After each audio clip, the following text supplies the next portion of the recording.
ये उस समय की बात है जब औरंगजेब की दक्षिण भारत जीतने की महत्वाकांक्षा हिलोरे मारने लगी थी। 3 लाख सैनिकों की भारी सेना लेकर वह बुरहानपुर में डेरा डालकर बैठा हुआ था। उस समय मराठा शासक हुआ करते थे छत्रपति संभाजी महाराज, जिन्होंने काफी मुश्किल से गद्दी पाई थी। अपने ही लोगों ने गद्दारी कर उन्हें मारना चाहा था और उनके छोटे भाई राजाराम को छत्रपति बना दिया था। राजाराम तब 10 साल के ही थे। हालांकि परिवार और राज्य में दुश्मनों से घिरे होने के बावजूद छत्रपति संभाजी महाराज ने गद्दी संभाली। औरंगजेब इतना क्रूर था कि उसके आतंक से तंग आकर उसका सबसे छोटा बेटा मोहम्मद अकबर ही भागा भागा फिर रहा था। इसी क्रम में उसने छत्रपति संभाजी महाराज के दरबार में शरण ली थी। बौखलाए औरंगजेब ने जब दक्कन का अभियान शुरू किया तो उसे बीजापुर और गोलकोंडा को जीतने में 3 वर्ष लगे। उसके बाद उसकी नज़र मराठा साम्राज्य की तरफ पड़ी, जिसकी नींव छत्रपति शिवाजी महाराज ने रखी थी। भले ही बाद में मराठा साम्राज्य इतना फैला कि दिल्ली तक उसके आगे नतमस्तक हुए, लेकिन संभाली का समय काफी संघर्ष भरा था। इन्हीं संघर्षों की नींव पर साहूजी महाराज और बाजीराव जैसे योद्धाओं ने एक विशाल साम्राज्य स्थापित किया।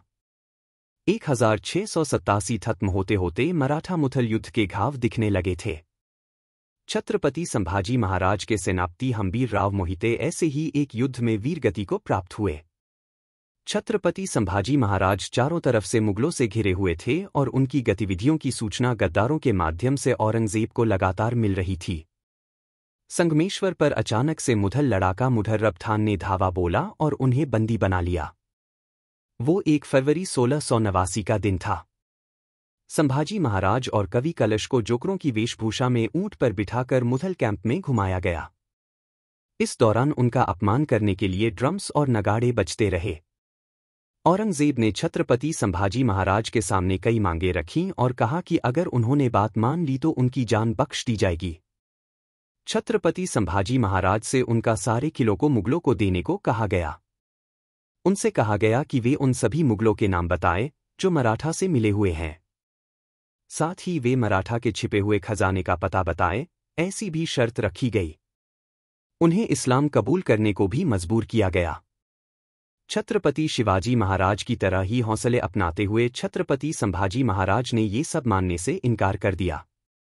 छत्रपति शिवाजी तो औरंगजेब की कैद से भागकर मराठा साम्राज्य की स्थापना कर छत्रपति के रूप में पदस्थापित होने में कामयाब रहे थे, लेकिन दुर्भाग्य से संभाजी महाराज को एक भयानक मौत मिली। औरंगजेब ने आदेश दिया कि छत्रपति संभाजी महाराज को प्रताड़ित करके मार डाला जाए। सबसे पहले तो संभाजी महाराज और कवि कलश की जिह्वाएं काट ली गईं। उनकी जीभ काटकर उन्हें रात भर तड़पने के लिए छोड़ दिया गया। अगले दिन उनकी आंखें फोड़ डाली गईं और उन्हें अंधा कर दिया गया। इस दौरान लगातार उनसे कहा जाता रहा कि अगर उन्होंने इस्लाम अपना लिया तो उनकी जान बख्श दी जाएगी, लेकिन इस अथाह प्रताड़ना के बावजूद संभाजी महाराज ने मुगलों के सामने झुकने से इनकार कर दिया। इसके बाद उनके सभी अंगों को एक एक कर काटा जाने लगा। छत्रपति संभाजी महाराज से बार बार कहा गया कि वे पैगंबर मोहम्मद के द्वारा दिखाए गए रास्तों को अपनाएं और इस्लाम कबूल कर लें, लेकिन वो नहीं झुके। उन्हें लगातार 3 सप्ताह तक यूं ही तड़पाया गया। सोचिए, किसी की जीभ काट दी गई हो और आंखें फोड़ डाली गई हों, फिर भी उसे जिंदा रखकर रोज प्रताड़ित किया जाए तो उसे कैसा लगेगा। उनके नाखून तक उखाड़ लिए गए थे।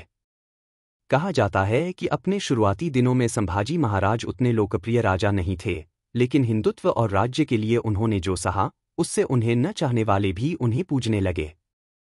3 सप्ताह तक ऐसे ही असीम प्रताड़ना देने के बाद छत्रपति संभाजी महाराज का गला काट दिया गया। उन्हें मार डाला गया। उनके मृत शरीर को कुत्तों के आमने फेंक दिया गया। भविष्य में पूरे भारत को अपने आगोश में लेने वाले मराठा साम्राज्य की नींव रखने वाले छत्रपति शिवाजी महाराज के रक्त के साथ इस तरह के बर्ताव की खबर ने न सिर्फ मराठा बल्कि पूरे देश के लोगों के भीतर ऐसी चिंगारी उत्पन्न की, जिससे बाद में मुगलों का पतन होना शुरू हो गया। वो 11 मार्च 1689 का दिन था जब उनकी मृत्यु हुई। उनके सिर को लेकर दक्षिण के कई प्रमुख शहरों में घुमाया गया। औरंगजेब ने अपना डर कायम रखने के लिए और हिंदुओं की रूह कपाने के लिए ऐसा किया। नर्मदा से लेकर तुंगभद्रा तक के हर राज्य को जीतने वाले औरंगजेब की पूरे दक्षिण भारत को पूर्णरूपेण जीतने की महत्वाकांक्षा तो कभी पूरी नहीं हुई और उसके जीवन के अंतिम 20 सालों में उसने अपनी इसी सनक में अपनी 1/4 सेना गंवा दी। संभाजी को प्रताड़ित करके उसे आनंद मिलता था। भीमा नदी के किनारे कोरेगांव में वीर संभाजी महाराज ने अपना बलिदान दिया। उनके ही बलिदान से प्रेरणा लेकर उनके छोटे भाई राजाराम ने 20 वर्ष की उम्र में ही छत्रपति की गद्दी संभाली और सारे योद्धाओं को इकट्ठा करना शुरू कर दिया। हालांकि कुछ ही दिनों बाद काफी कम उम्र में ही बीमारी के कारण उनकी मृत्यु हो गई। फिर राजाराम की पत्नी ताराबाई ने अपने छोटे बेटे को शिवाजी II नाम से गद्दी पर बैठाकर शासन करना शुरू किया। ताराबाई ने सैन्य रणनीति के गुर शिवाजी को देखकर सीखे थे। उनके ही संरक्षण में मराठाओं ने अपना खोया गौरव वापस लेना शुरू कर दिया। औरंगजेब को भान हो गया था कि मराठा अब अजेय होते जा रहे हैं, क्योंकि उसने महारानी ताराबाई को हल्के में लिया था।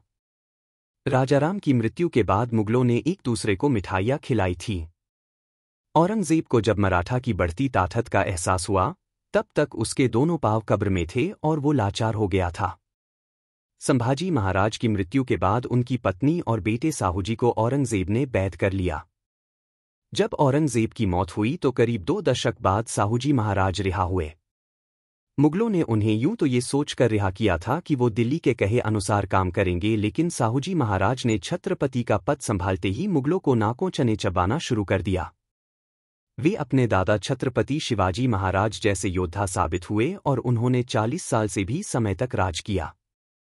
बलिदानी संभाजी महाराज के पुत्र ने पूरे भारतीय उपमहाद्वीप में भगवा मराठा ध्वज फहराया। आगे जाकर बाजीराव जैसे महान योद्धाओं ने इस साम्राज्य का सफल संचालन किया।